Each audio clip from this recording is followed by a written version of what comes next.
Hello again, everyone. It's Vince Vorer here from TradeWinds.com, and this is our update for April 17th, 2017. Let's take a quick look at today's markets. We saw a pretty decent rally today.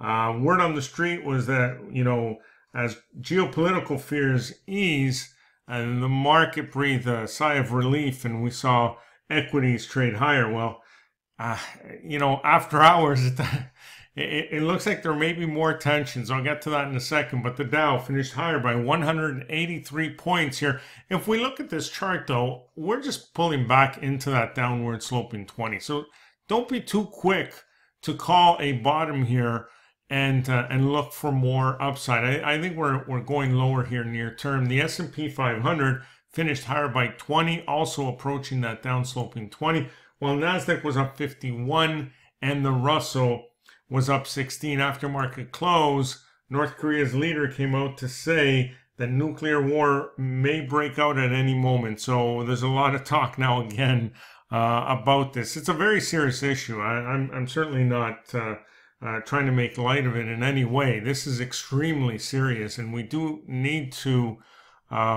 pay very close attention. Normally I would tell you to turn off the news, just look at your charts, but this is unlike any other piece of news here. This is very serious. It's something we need to stay on top of. Hopefully, nothing materializes. Hopefully, it's just rhetoric and nothing more than that. But it's something we definitely need to keep our eyes and ears open for. TLT today pulling back about 38 cents, while gold at the close was up about 340.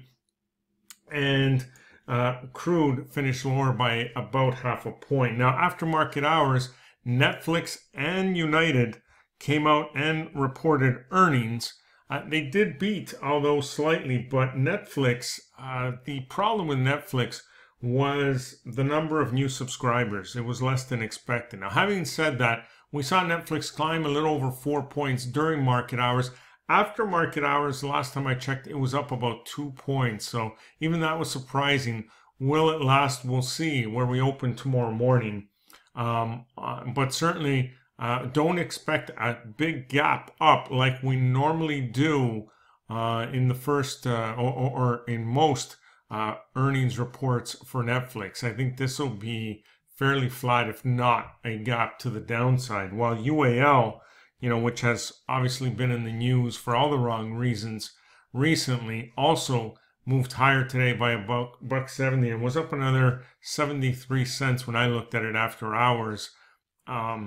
They came in a couple cents ahead of projections, but certainly they continue to have their challenges on the customer service side. Now, another chart to look at is Amazon. Amazon today turned around and rallied nicely, up over 17 points here. We already have upward momentum. This looks like it can make another run for these highs. What I wanted to focus on today is a tool that anyone can use to set profit targets. Very, very simple. And it is known as the Fibonacci extension tool on some platforms. It is known as the Fibonacci projection tool. All you have to do is, when you see a setup you like, look to your left, identify the most recent low and the most recent high, and take your Fibonacci extension tool, plot that, and it will set your targets here. So in other words, it is identifying future areas of support and resistance here. In this case, resistance. So the next likely target here on Amazon is 923.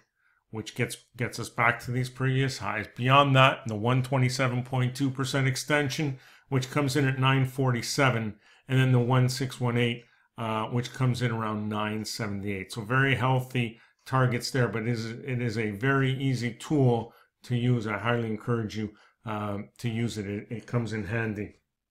So keep your eyes and ears open for any further news on North Korea, but that's about it for now. Enjoy the rest of your day, and we will see you on our next update.